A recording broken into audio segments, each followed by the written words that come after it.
Namaste. So, as we have seen, some of the key processes, as you mentioned, James, of which surrender is the beginning, surrender is the path, surrender is the grand culmination. We can also see that many of the elements of the old yogas are there. A discernment in the mind, which can distinguish the true from the false, begins to awaken quite early as one sincerely seeks to walk the way. Along with discernment, detachment, inner detachment from the surface world of life, stepping back, seeking for true knowledge, and as a result of it, an opening of faculties of inspiration, revelation. All this is part of the Jnana Yoga, if we may say so. But here the traditional Jnana Yoga ends with self knowledge, and here it's not just self knowledge but also world knowledge, because we have to deal with the world, and it has to be the dealing has to be no more based on our ignorant way of dealing with it. So, as a result of this process, sooner or later, a mind of light, as the mother has and Shubinda has said, under the influence of the action of the supramental consciousness, which is already active upon earth, begins to form, begins to emerge rather. And with that, a new process, a new way of understanding and dealing with the world begins. So, this yoga is not a world shunning asceticism, but not even just a reorientation of our life in a new way to the old world. It is not even a new conception.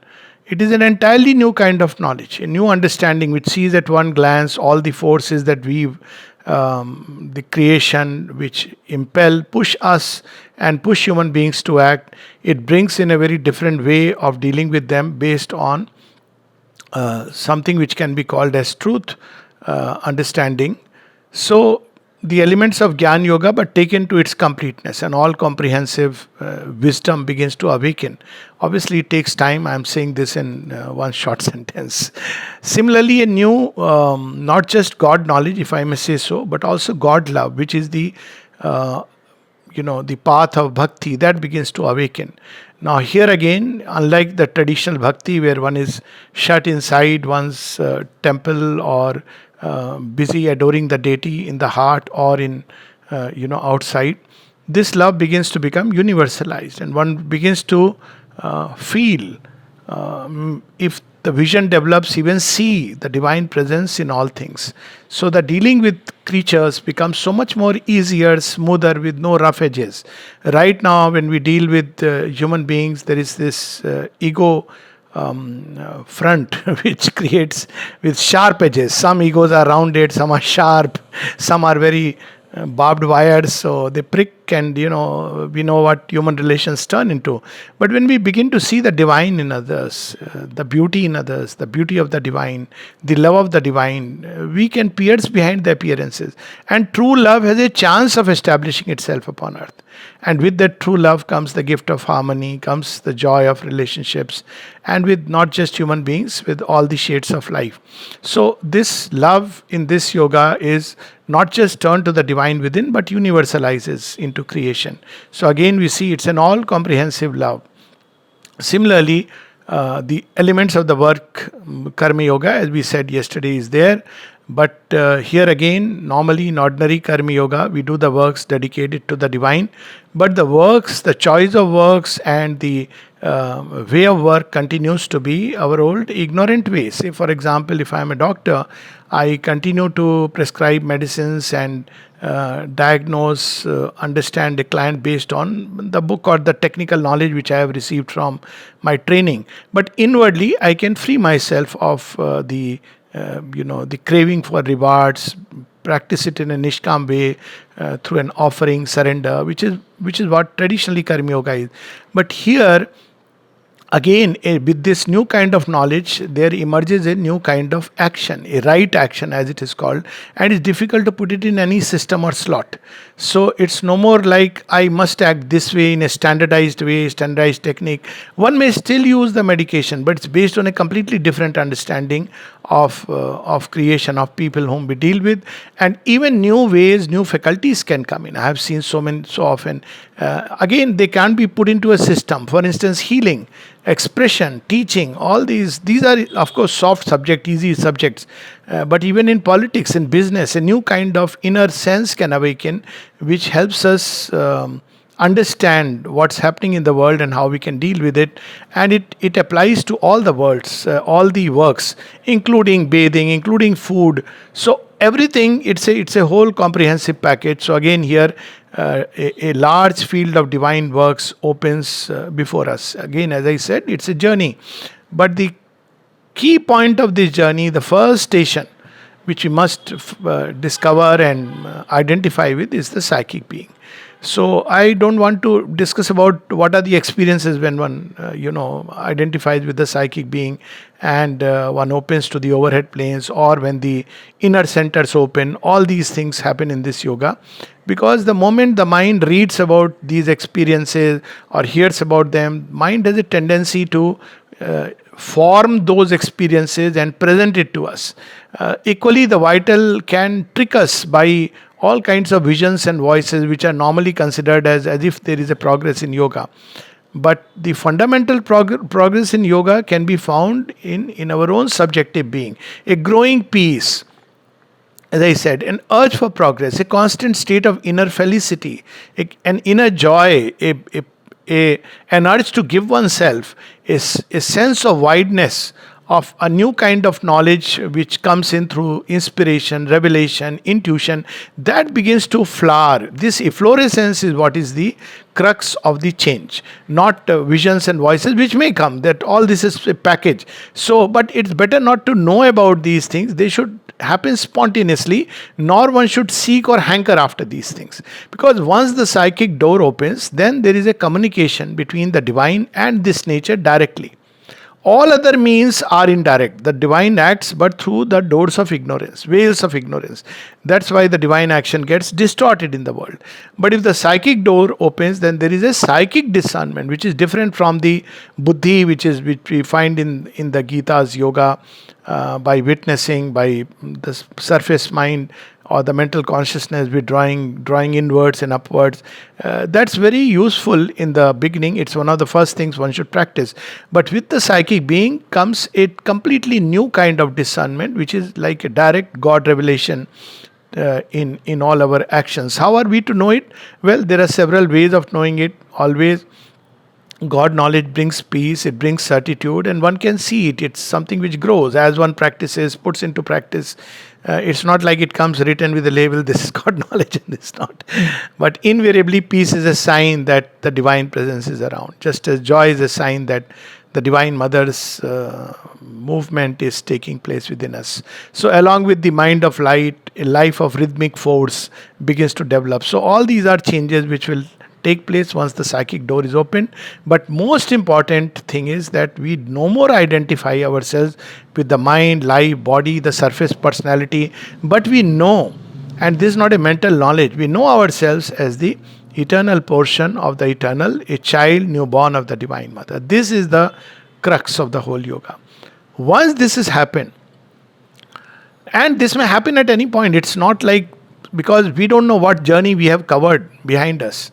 So while it is true that the whole map is being described, but we may have picked up the thread because it's already 100 years plus of the integral yoga, nearly 100 years, 1926, if we see that Sri Aurobindo started accepting disciples.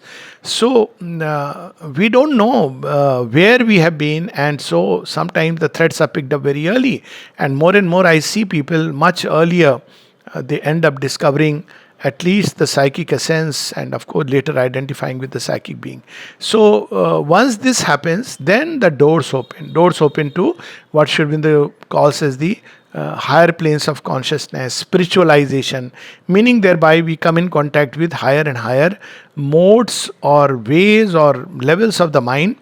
And this is known as ascent. Now, ascent doesn't mean that consciousness comes out of the body and ascends. Now, consciousness may come out of the body, but that's not what is important in this yoga. That's not really important. But the mind suddenly starts looking at things in a very different way. It's a change which comes. And there is what is called as a reversal of consciousness. Right now, we are looking at things from the surface and trying to understand what's going on inside. Now, here it is as if one were inside and starts looking at the surface. That's why the mother has used the word that these experiences take place in the fourth dimension. And again, not entering into what fourth dimension is. It's literally seeing things from inside out, as if the whole bag has been turned from within outward. So all this new knowledge begins to pour as the higher and higher planes open, and there is no end to the discoveries one makes. And then, of course, there is the final stage, which is the supramental transformation. Now, this yoga, very interestingly, as of now, doesn't have an end point. Now, many people get very, anxious about it. Well, if you jump into a river, from this bank to that bank you have to reach. Even if you take the other course, from Gangotri to Ganga Sagar is the journey. But this is ocean.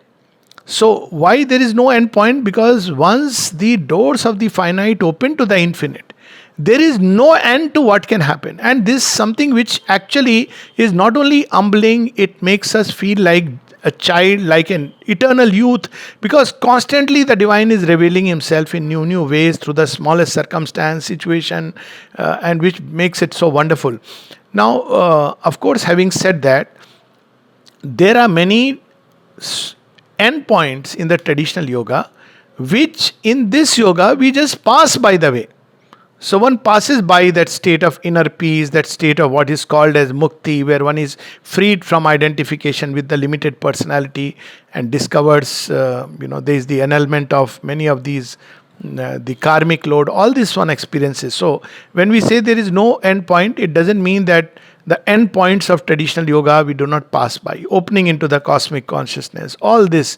So I am not getting into it, but the main important thing is that when the psychic being begins to become the leader of the journey instead of the human mind, more and more one refers here. This is the seat of the soul, this is the seat of the divine presence, and there is a shift from the mind, which is all the time engaged in analyzing, trying to understand things in its own little way, hitting or missing. Now there is a psychic discernment, psychic knowledge, psychic love, psychic impulsion to act. Even in the very physical, all this begins to happen, and this is where we speak of the sunlit path. Once that happens, surrender, self-giving, all this becomes natural, as if this is the way to live and there is no other way. So this is the broad canvas. What about the small little details? Now this journey so far has been described as something which is inward. Are there external aids? Plenty, because Sri Aurobindo and the mother knowing what the way is, one of them which should be included in our everyday routine. Often people ask, what is the daily routine of a sadhak? Well, each one has his own. What are the rituals he should be engaged in? Each one has his own. One may or may not, as we discussed yesterday. So there are people who go to the mother's picture and do pranam every day. I do it myself. I find it wonderful. But it's not like if you don't have a picture, you cannot be doing the yoga. Yet their photographs are tremendous help. How they are a help? The mother herself has said, Sri Aurobindo has said that the mother has put something of herself in these photographs. So these photographs are imprints of their living presence. Something of them is in their photographs. So imagine being surrounded by their photographs. Imagine, having a photograph by your side. So this external aid, very concrete. It's not just for memory. Many people say, oh, this meant for memory. It's not meant for memory. It has its own concrete action. So apart from their photographs, there is of course the mother's music, Sunilda's music, mother's voice. There are plenty of recordings. They carry their own vibration, they carry their own power, and if one has nothing to do, one can just listen to them. When one comes back to home, instead of switching on the television, if one can listen to some of these snippets, music, and flow into it, let it enter inside. It's so wonderful. If one is going in the car, one can tune into all these things. So there are a host of different types of music, mother's music and Sunilda's music. with Savitri readings in the mother's voice. And then there are a number of passages read by the mother, which are all wonderful. So this is another very concrete help. One of the most concrete help is, I'm talking of concrete in the sense of external, is ashram. And Sri Aurobindo spoke. I'm not talking of ashram as an institution, organization, or the human atmosphere. All that is a different story. But visit to the ashram, and Sri Aurobindo has said that it is necessary for many sadhaks to return to this place of central influence. So he has used the word, this is a place of central influence. The mother has herself said that the samadhi is the place where their light, their consciousness, the supramental light and consciousness is at its intensest. So to visit the ashram is to get recharged. Sri Aurobindo's words. People come here, they get recharged and go back to wherever they are to continue the practice of yoga. So coming to ashram as and when possible, ASAP, don't wait for somebody to buy the ticket. People often say when the mother calls me, well, what more she will do? She is not going to send you a flight ticket. She may do that, but well, we can buy a ticket and come. So it is a concrete help. And this is the third. Then there are special days and special occasions. Now here there is a little bit of tricky things. Nowadays the way these special days are being celebrated outside, that's not how Sri Aurobindo and the mother wanted it. They wanted it to be a quiet affair. These are days when there are special descents. One of the best days which can give a great help to us in the yoga is our own birthday. So the mother speaks about how to observe the birthday, because that day our soul can take a leap. So normally people have party, do the cake cutting. At least some people nowadays, under the influence of Bhartiyata in the right way, they don't blow the candles. They sort of at least light up the candle. But in our own tradition, we used to have these prayers, and we used to spend those days very, very beautifully. So that's how it should be spent. Not partying. If one is still keen to party, one can do it some other day. But that day should be spent in quiet receptivity. So she has spoken so much about it. Flowers, blessing packets. They are small little things which they have left for us to really, their touch, physical touch in so many ways. Because for the body, it's a great help to receive the physical touch. And of course, relic center and centers where one can engage in work. Relic center where something of their physical presence is there with the relics. It's a vast subject. But I'm just touching upon the help that they have given to mankind in a very external way. And one of the most concrete aids, of course, is their writings. So every day in our daily routine, we should include something of their writings. And my favorites are prayers and meditation. And Savitri, especially Savitri, needs a mention. The mother has said that somebody who reads Savitri, reading alone can take us to the highest transformation without the need of an external guru. And she went on to say that Savitri is the mantra of transformation. So in every yoga we have a mantra. So here there is, the whole book is a mantra of transformation. Sri Aurobindo has brought down the vibrations of the highest planes as far as they could be accommodated in a string of words in a poetic form, and he has put it there.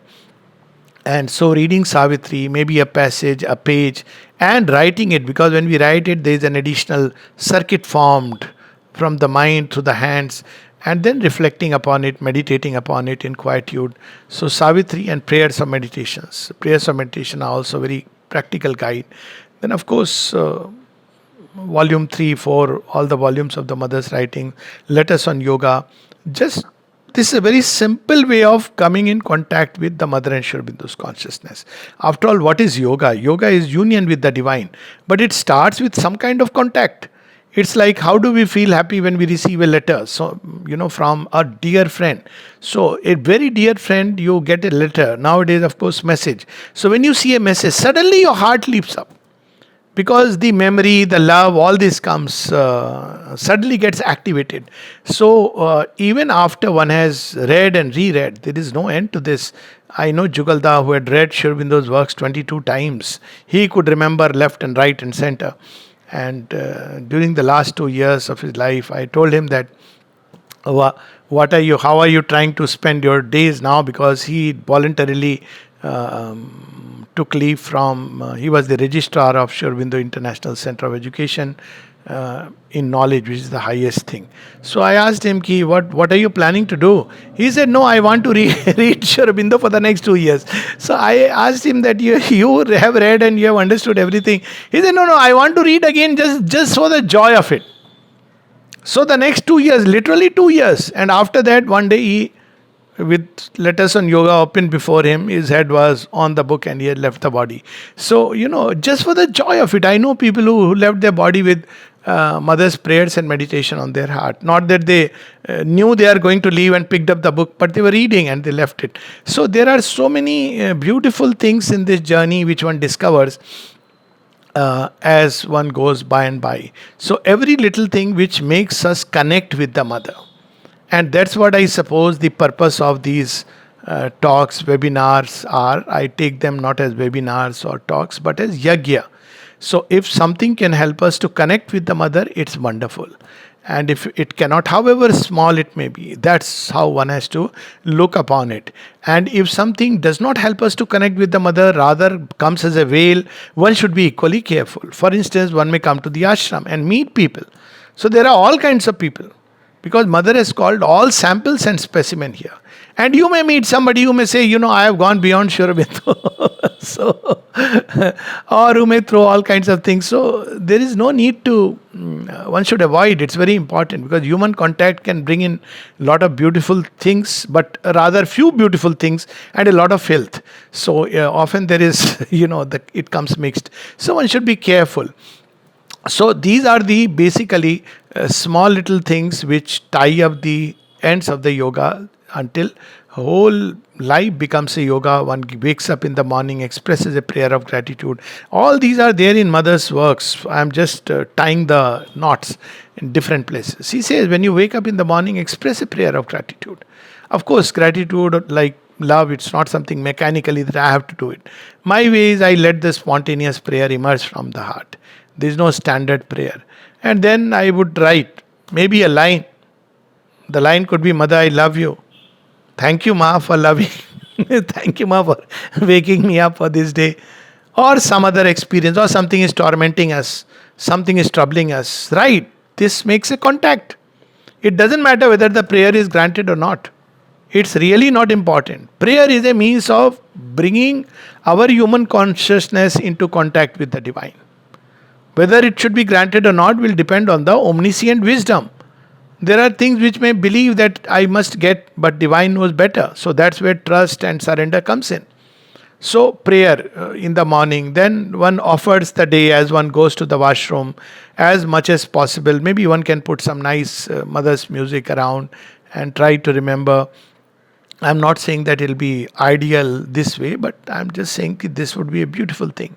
Before we go out, just a few minutes, here we have the great fortune of going to the samadhi and meditating before we begin the work, before we go to the departments. Earlier we used to have balcony darshan here.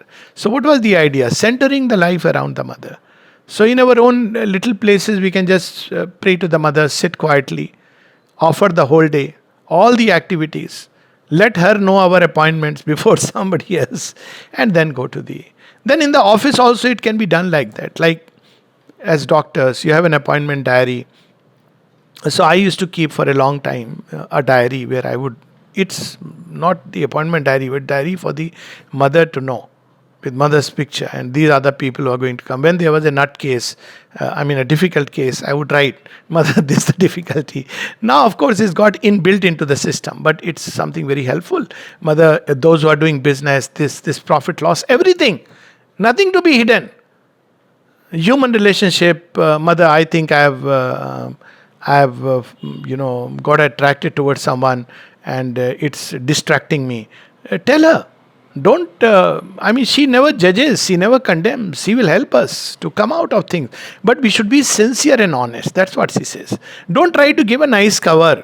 So be sincere and honest, she will help us because human life is full of many things. And each of these can become a means of yoga if we take it in the right way. Then of course, during the work, there will be many, many moments when there will be nothing. Sometimes there is a lot of rain, patients may be less, or people at a shop may be less, or we are given work in the workplace, there may be less. So she has even said that during those moments, instead of just wasting our time in calling all kinds of things, people, or whiling it away, just sit quietly for a few moments. Contemplate the purpose of life, just contemplate her presence. Maybe keep a photograph on the table. It's a great help because it creates an atmosphere.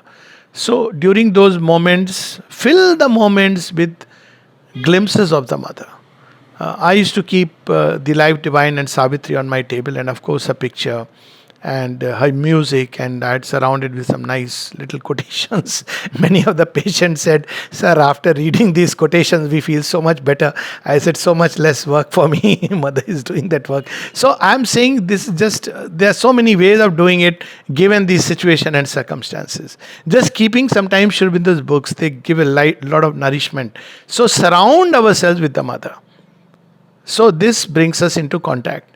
Then when people, you will be receive from the world, somebody writes that, so and so I have done, I only had love in my heart, but so and so has criticized me so much. So I tell him, you are in good company of Rama and Krishna and Sri Aurobindo and the mother, in the sense that in this world, nobody is there whom everybody will love or everybody will hate. There will always be some people who will love, some people who will hate. Take all this and offer it, phool or kaante, flowers and the brickbats, offer it at her feet. And we need to understand that if somebody is criticizing me, is there something which is true I need to learn? Maybe sometime there may be blind spots. All of us have blind spots. So is there something which I need to learn? I have seen sometimes children say something and it suddenly flashes across you. Yeah, perhaps this is something which I had missed noticing about myself. And one improves it, so one is happy each time one discovers something which is like a dark spot. And on the other hand, if there is no merit in all that, just offer it to her. How does it matter? Only the opinion of the divine matters. And fortunately, he has no opinions. He knows us. He doesn't have opinions. Oh, he did this act. I made a mistake of drawing him to the path. Look here what he has turned out to be. Nothing like that. She has drawn us. She knows everything about us, much more than we know. And therefore, she will handle it. But we have to allow her to handle it. We have to open that part. So it's one thing that people say, oh, mother knows everything. No. Yes, she knows everything. But when we say from our side, we open that part to the mother and allow her light to act directly. Otherwise, if we take this attitude, mother knows everything, then also she will act. But now she will bring out that part which we were hiding under very nice, neat covers. Mother, I have no attachment. She, oh, is it so? Okay, fine. So rather than that, it's much better to say to her all that we have, all that we are inside.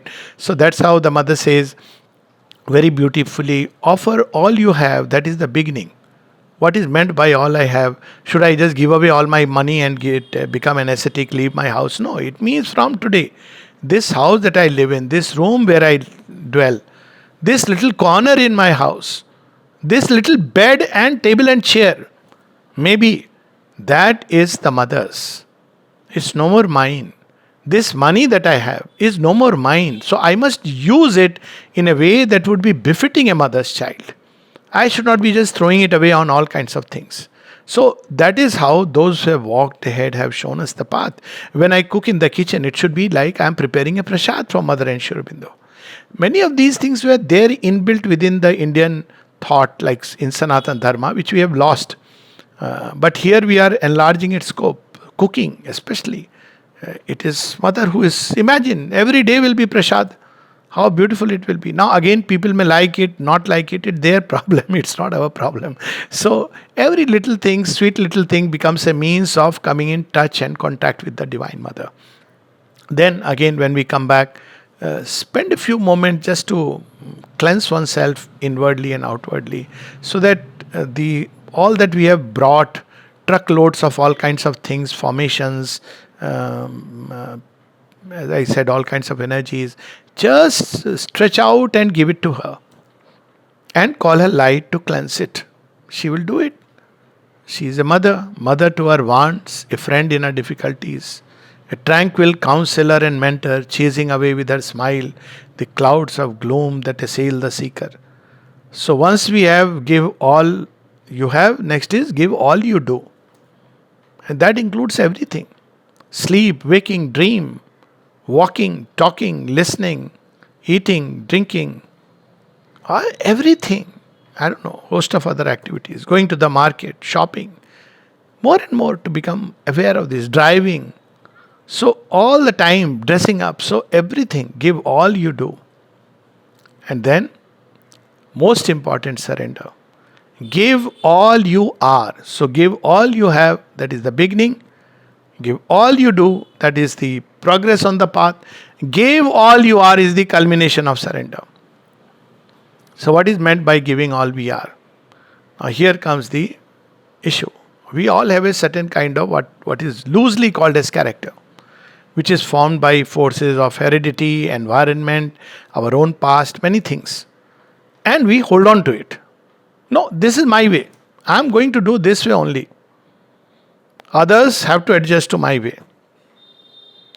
But here, we don't know whatever movements we have. They may be good, bad, without judgment. If we judge, we will never be able to offer it. But without judging it, of course, each one will have his own way of navigating through life. But keep giving it to mother so that she can change it. Not hold on to those habits of being, of character, of, ways of understanding, ways of dealing with life. That, well, this is what I am and I just can't be otherwise. Rather, we should say, this is what I am. A bundle of mixed bag. I don't even know whether they are good or bad.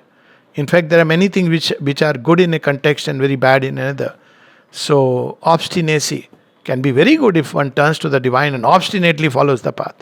Obstinacy can be very problematic if one is obstinately holding on to a wrong movement. So, many of the things within us, many of them have a possibility of change. So, when we keep offering without trying to cover up, justify, one of the problems that we all have is constant self-justification is inbuilt in the fabric of humanity.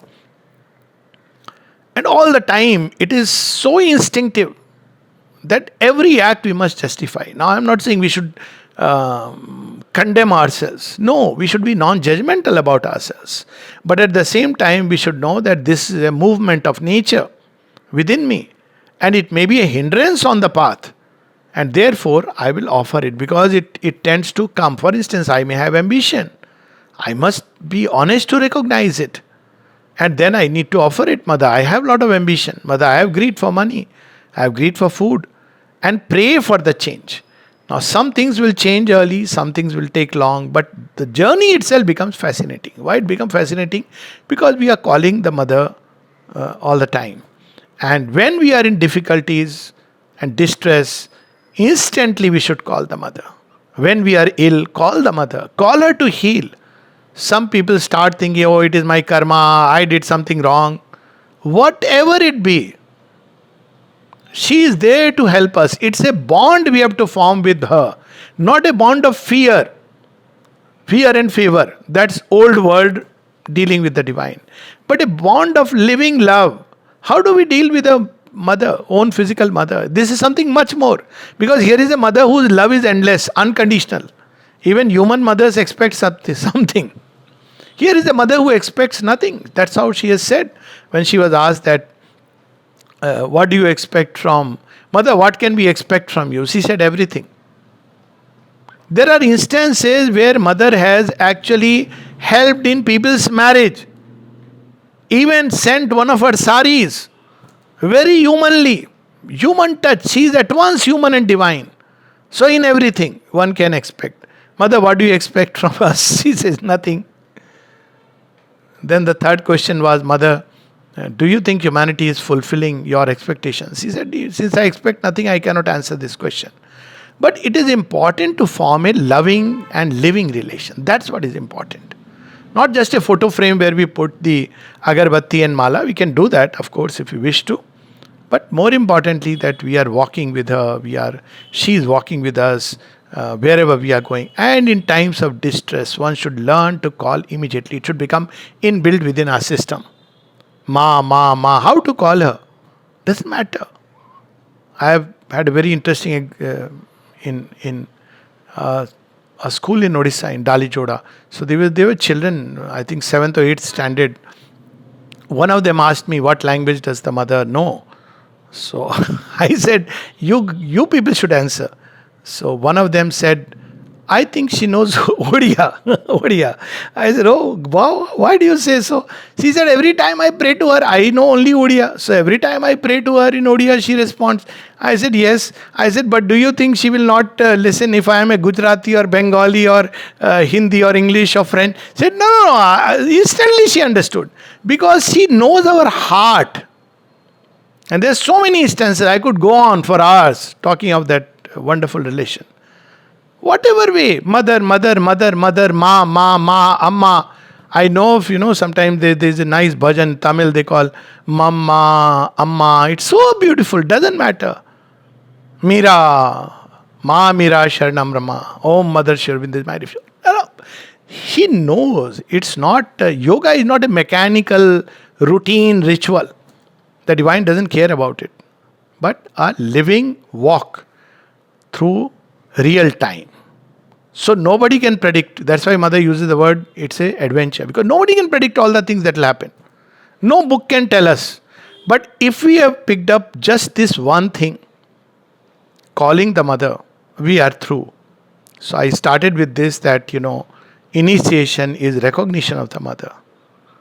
And the path is offering to the mother and calling the mother. And there is beautiful Sri Aurobindo's letter. The mother is the path and the mother is the goal. And there is very beautiful conversation. It's towards the end, and means I'm talking of late 60s, I think.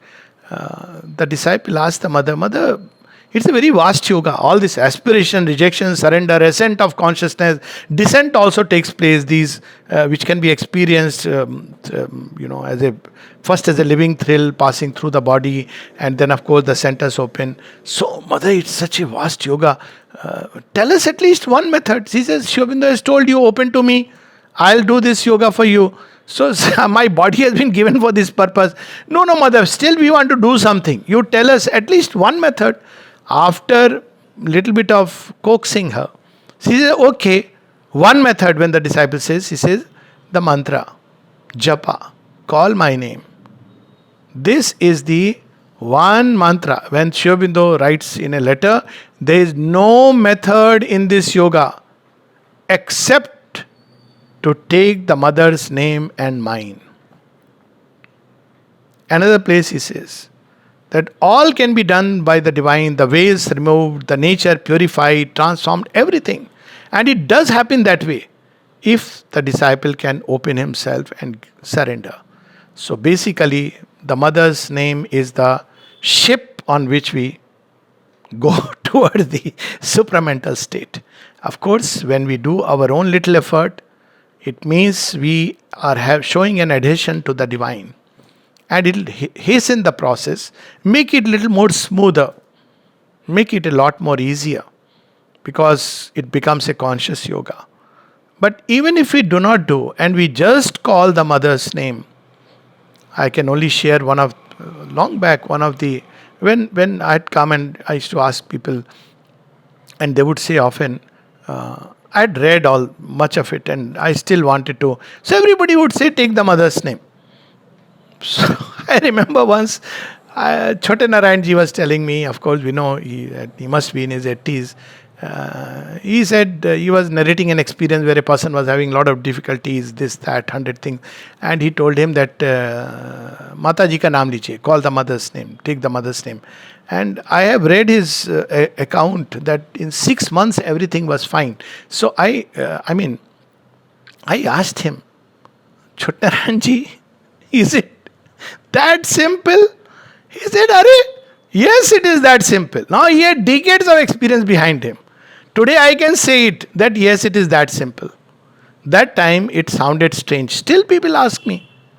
Alok, is it really that simple? So, at one level, if you look at the goal of the yoga, it's Mother and Sri Aurobindo wanted to make it as easy as possible, basically. This is not to say that we should, oh, okay, fine, I'll do anything and everything. Try doing it. You'll forget the mother's name. So, even to remember her requires a certain kind of inner poise.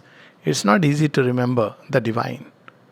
So, just calling her name, Ma, going through life, and she'll take us. She wants it that way. She says, I am not here as a guru.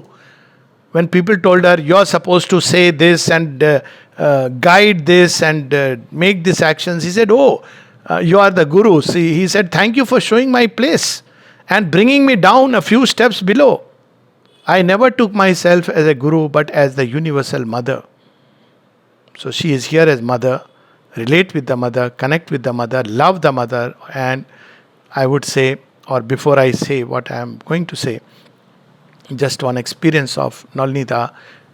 One of those sadhaks whom Sri Aurobindo has said that if he's like the Manas Putra of Sri Aurobindo. And if he doesn't know the path, who else knows? And that kind of understanding. He was with Sri Aurobindo, like Arjun, right from revolutionary days. And once, I think 80s before, few years before he passed physically, and his realizations, what can one speak about it? So he was asked in the ashram theatre after some program, Nalnida, why don't we close it with you say something? So Nalnida went, took the mic, paused for a few moments and said, love the mother, and came back. Love the mother. Babaji Maharaj, who had all the experiences of all the deities of the avatars in Sri Aurobindo and the mother, who was a Siddha yogi in his own right before turning to Sri Aurobindo. He was a guru. And yet he said, I am still feeling something is incomplete. He wanted the guru of gurus. And then, of course, Mother and Sri Aurobindo discovered him and came. And, of course, again, another stalwart. And people would ask him. He used to advise only two things. For the individual, Nam Jap. And in Odisha, you will see a lot of people doing Nam Jap. And for the collectivity, Pati Chakra, study circle. You don't have to start centers and big things. Just a group of people who study and try to put into practice. As simple as that. And all those who have gone before, Champak Lalji and everybody. So, to close this, before we have questions, I said that, there is something which Sri Aurobindo wrote, which is, Nalnida said, love the mother.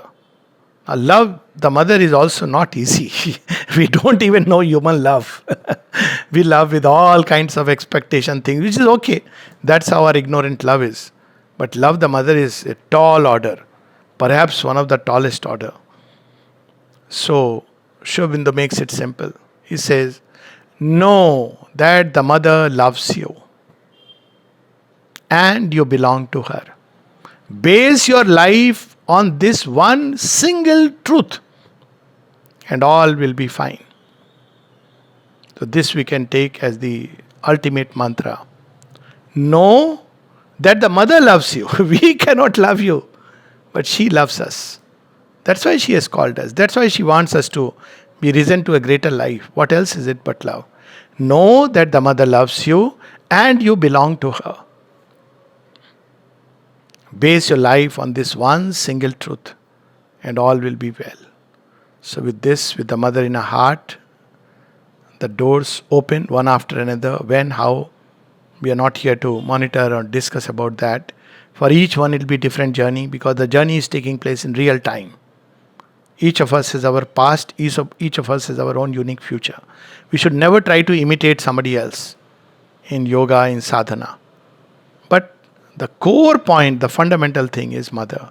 This yoga begins with mother. As long as one is not yet open to the mother, Sri Aurobindo's letters, where it says, if you open to me, you will receive a little. But if you open to the mother, then you will receive 100%. Then he goes on to say, if somebody is open to me and not to the mother, it means he is not really open to me. Such is the identity of consciousness. But one can be open to the mother and one doesn't need to open separately to Sri Aurobindo. These are Sri Aurobindo's letters, where he says the mother proposition is true. But if somebody opens to me and doesn't open to mother, has resistances, this is important, because in the ashram context, there were people like that who went away, left. And the whole yoga went down. So to open to the mother, to love her, and if we cannot even, at least to know that the mother loves us. Above all, it's her journey in us, in each one of us. And to hand over ourselves, the responsibility of our lives, and do a little bit of our own self-enabling sadhana, as Sri Aurobindo says, is the key to the yoga. So today is the last day, so I'll stop here, and if there are questions, we have 10 minutes, I would like to take them. Of course, the WhatsApp group, please feel free to put any question.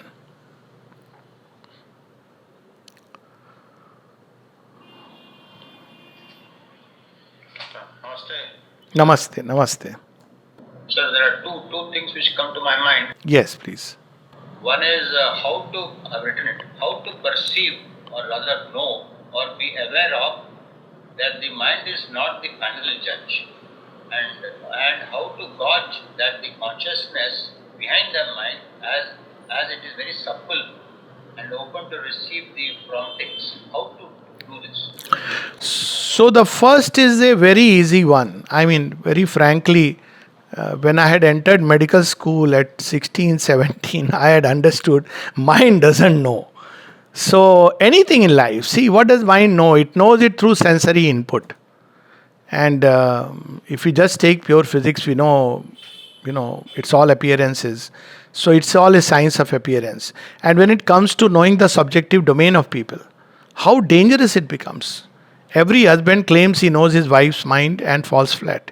Every wife believes that she knows her husband. After many years of living together, you may know, but that's because of identity of consciousness. Otherwise, there's no way. We don't know actually. Very frankly, we can't.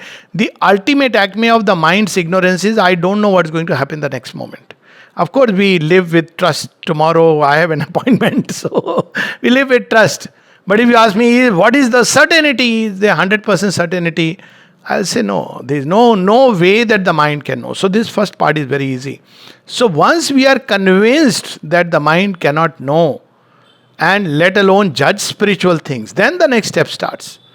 And then the mind goes into seeking for a greater knowledge. Now, the mind should have this aspiration. The aspiration may start, as I said, in the heart, but in the mind itself, that once one admits, there is a humility which comes and one seeks to know. And then as a result of that, a time comes, the Vedas speaks of rubbing the two woods, one lower and one higher. One of the ways is one starts by reading, as I said. Here is the mind, limited finite mind, in contact with the infinite mind through the medium of finite words. So it becomes one of the easiest way. For me, it worked like that. So for me, it was like I must read everything of Mother and Sri Aurobindo. It was like a fire. So I kept reading. That time it was like, I want to know more. I didn't know how to know more. But the books were there. So even on the washroom, I used to sit and read Mother and Sri Aurobindo. So standing in the queue, I would read Mother and Sri Aurobindo. So this is how it, and a time comes because the mind is coming in contact. A door will one day open. Then yes, the pourings will start. How to know that they are inspiration, revelation, they carry a certain quality. Not only are they spontaneous, they bring in the joy, because it's any creativity brings a state of joy. The moment there is joy, the moment there is a settled peace, the moment there is a certitude, and yet one should not be just, there should be always a consciousness which watches, because many times these inspirations do get mixed. Intuitions can get mixed. So as one develops more and more, one begins to see that, they were mixed, and consciousness, as it grows more and more clear by coming in contact with the mother, as the obscurity gets more and more removed, one begins to see more and more clearly. It's like a baby which comes out of the womb, begins to see things, but it cannot see for long, so it closes the eyes. And it keeps turning to the mother. Some children you must have seen, as they grow up, they still turn to their mothers, as if for approval. So we can turn to the mother for approval, in the sense that we can refer it to her. that this what is coming to me as a deep inspiration. I don't know. One should never have that thinking, I know it all. So, yes, with that humility that I really don't know, but this coming to me as an inspiration, I am offering to you. This is arising within me as if it is your will. So, one can start with that and then offer and move ahead. And then slowly, if one takes the journey, it becomes more and more clear, clarity grows, the sight begins to grow, the obscurities are removed, and then one sees better, and there is no limit to this better. So that is the path. The more quiet we become, the more we'll receive these inspirations. The more troubled and restless we are. So always one thing which should be a kind of benchmark. If I am very agitated in the mind, just first thing is to quieten the mind. Whatever means, one should not act under, even if there is a genuine inspiration, it will get so badly mixed up in an agitated mind. So I follow this practice that sometimes even when the mind is quiet, the thought comes, and I know it is agitating my mind, I want to express it, and it looks like a very smooth flow of thought. Could write an article on it. But I wait for the quietude to settle again, and then see if I still have the urge to write in a state of peace. If so, yes, right. Same with the action. If there is restlessness, agitation, whatever good words we may say, it is desire. So we may use the word, oh, my soulmate has come, oh, this is the job I must take. I'm not saying it's right or wrong, but restlessness in the vital is a sign that there is desire which is superactive. So we should wait for the vital to become quiet. Keep praying for quietude. When the vital is quiet, maybe one will do the same thing. But the mixture of desire has been removed. I think that I mentioned that on the WhatsApp also. So always establish peace and quietude. And in that peace and quietude, in a state of growing equanimity, the true inspiration and intimations will begin to come. That is the secret. Sir, the Savitri, if I understood, is aiming at it refers. What I understand is the problem of conquest of death. What about that, sir? That's a huge subject. I think I can refer to all the talks on aroma related to it. But very broadly, the problem of death and the conquest of death is in three steps. First is to discover the immortal soul within us. The moment we discover, we are freed from all fear of death. We know that we don't die. We can even become aware of a past. Glimpses, fragments, they come only when the psychic being has been discovered. And we begin to become aware of the future as it is shaping. So, discovery of the psychic being is first conquest over death. Because I know that whether the body breaks or not, I continue. The second is opening the doors to infinity. That's another way. This is how the Vedic rishis went. They were in quest of immortality. The last is the molding of the mental substance, the vital substance, and finally the body. Sri Aurobindo spoke of 3,000 years for it to happen. So, Mother has reduced the time, maybe 1,000 years. So, physical conquest of physical death is a program which it is going on, and I have probably given a talk also or something written that there are many hints and actual evidences that it is happening in that direction. But for the moment we can say it is a program of the future towards which we are moving. But this conquest will only come as a result of vital and mental and vital transformation. Imagine that body is immortal but the vital is untransformed. This is what the Asuras tried. Hiranyakashipu and Ravan tried that. That's not granted, because then it will be dangerous. So as a result of progressive transformation from above downwards, ultimately the body will be transformed. It's inevitable in the very logic of things. Even common sense would tell us that, but that's a different vast subject. And Savitri is about, yes, conquest of death, but what is more important is by the power of love. Not inline love, conjugal love. Conjugal love means human love in all its shades. Only conjugal love is human love in all its shades. So this conjugal love has to transform. That means human love with all its aspects has to be transformed into divine love.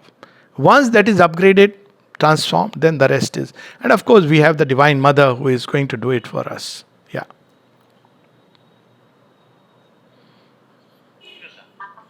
Yes, please. I have a question, Alok. Yes, please.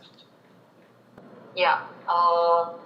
What is Sri Aurobindo and Mother's view on having a living guru in integral yoga? Yes, so namaste. Thank you for that question. I think in the very first day I mentioned that in the integral yoga, I'm talking of integral yoga, but let me touch a little more background about it.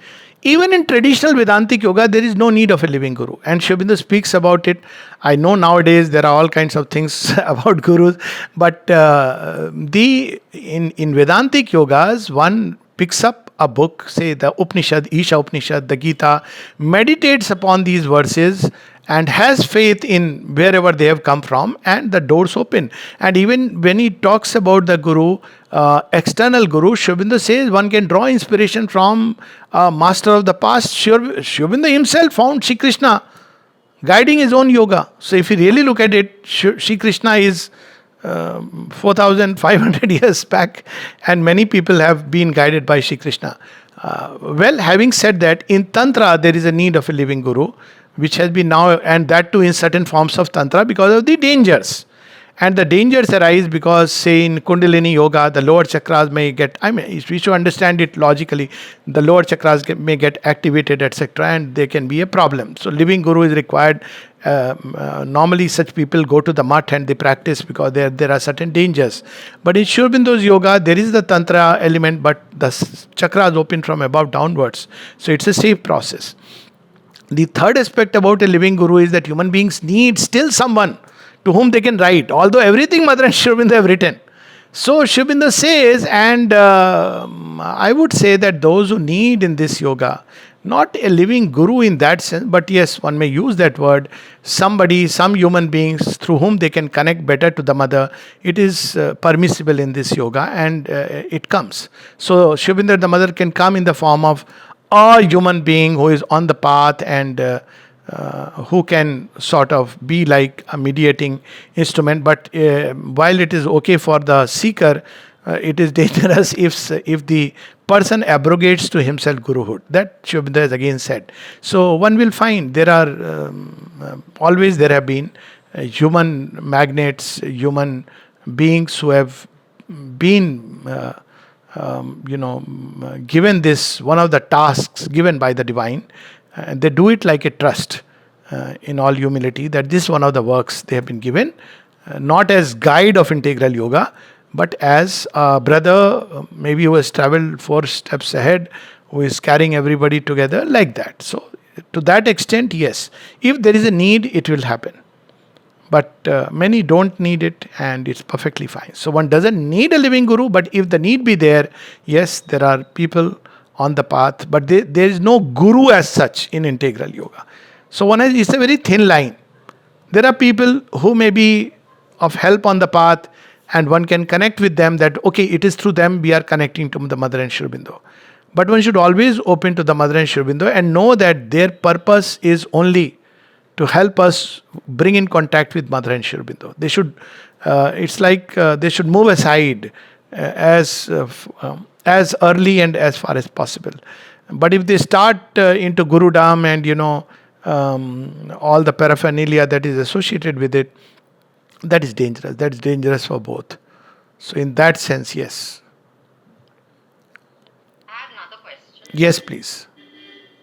Now, when Sri Aurobindo talks of supramental manifestation, does it mean that it's going to happen in the future, or can we say some yogi like Mahavatar Babaji is already supramental and it will go to the entire race? No, this was asked to Sri Aurobindo about some of the of course, Mahavatar Babaji, they didn't take by name, but Paramahansa Yoganandaji, who is, followed that line about Kriya Yoga and other yogas. And Sri Aurobindo made it very clear that no, Chinmay Dehe or dwelling in the subtle worlds for very long, like, the Gyan Ganj and Shangri-La and all those things. That is not what he means by supramentalization. And supramentalization is a change of the law of earth nature. It's not about few people who are risen to a great height. But this very physical body, it's something like, let's say, one keeps a dog in the home, and the dog, through contact with the human being, he develops certain ways of understanding what human beings are, how they think and feel. And of course, they can manipulate it also. But still, the dog as a species remains a dog. It remains a canine. It is not transmuted into a human being. So similarly, this is a transmutation of the very human species. So of course, this is the. I'm not commenting on a particular specific what's happening in their consciousness. Surely, I hope and I believe that they must be receiving. But some of the yogis who were asked about supramental, they didn't quite understand what Sri Aurobindo is speaking of, and. Even someone says, where is the divine got to descend? He is everywhere. And Sri Aurobindo had all these experiences in his kitty bag. So this question was asked to Sri Aurobindo and he explained it. It is true that the divine is everywhere, but in each plane he manifests himself differently. And what really is the supermind? Supermind is creator completely unveiled, not seen through any veil, and it's difficult to come in contact with that. And physically, we cannot imagine, that sun coming in contact. So he was also asked about the Vaishnava traditions, where there is a talk about Chinmay De and the body of light. The closest that somebody has come to that is Tailanga Swami of Swami Ramalingam, I think. Swami Ramalingam, not Telanga Swami, I'm sorry. He lived somewhere nearby in Tamil Nadu, who spoke about the body. He was experiencing certain changes in the body, and he used to say it's because of the grace light. And this was reported to the mother, and she said, "Oh, this is very interesting." And then the mother spoke about certain difficulties about bones, etc. She remained quiet about it, and he's quite recent. But then he disappeared. His whole body disappeared. I mean, he did like. There was no body. Yes, so meaning thereby that ultimately that supermind or that grace light, ultimately the body couldn't take it and it just vanished, which is of course a feat known to yogis, but in a different way. Through nirvikalp samadhi, the body ultimately gets dissolved, like the body of Saint Kabir and others. There are also instances of body remaining for long by the superimposition of the vital plane. So all that is a vast subject. But basically, Sri Aurobindo knew all this, not just mentally, intellectually, having read all this, but had the experience of all this. And that's why he said that the reason why he is striving for the supermind is because it is not something that has been achieved. People asked him about the past yogis and their effort, yogis in the Himalayas helping him. All these questions were put to him. He said, if it was there, I would not spend so much of time, energy, tapasya. When already the path is there, I would take on from there and finish it. So it is something very new. Yes. Okay, thank you. Thank you. Yesterday you mentioned about rejection of falsehood and hypocrisy from within. Yes. So that is something which you do from within. But when you see it in the environment and it kind of triggers you, Yes. how do you handle that, or what is the correct way to deal with it? So there are two sides of the question. Hypocrisy, the mother said, the first thing that supermind will throw out of this earth. In fact, the only thing, she said. She was asked, what will it throw away from the earth? The mother said that, why should it throw anything? It will put everything in its place. Then she became silent for a while. Then she said, okay, one thing that will throw away is hypocrisy. So hypocrisy are the coats of falsehood, show, sham that we, try to project, and plenty of ways it can, all kinds of falsehood. So it will throw it away. So this is what we see happening. The inner truth is coming out. And that's why he said we are living in an age when don't do anything which you have to hide from the mother. Because it cannot remain hidden. That's the age. Now when people are doing, well, people do all kinds of things. I suppose we should either stay indifferent. Sometimes it can, I agree, if it's a very close contact.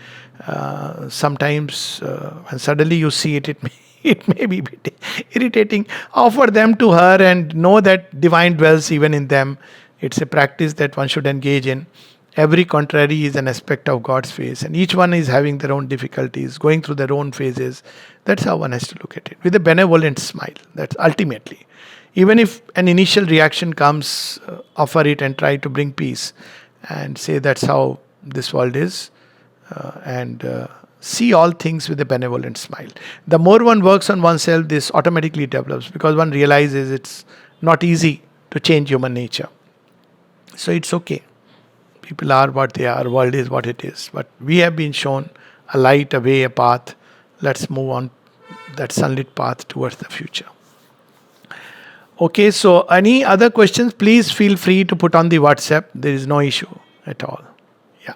Thank you, sir. Thank you. We'll keep the group quite a while. So if any questions come to you, please post them on the WhatsApp group, and I'm sure they'll be answered. So thank you very much, Dr. Alok. It's a very insightful and beautiful. Thank you. Thank you. It's really, to express how grateful we are. So thank you everyone for participating. Yes. Thanks to everyone. Yes, and Thank you. Thank you. thank you, thank you, thank you, Bye everyone. Until the next time. thank you.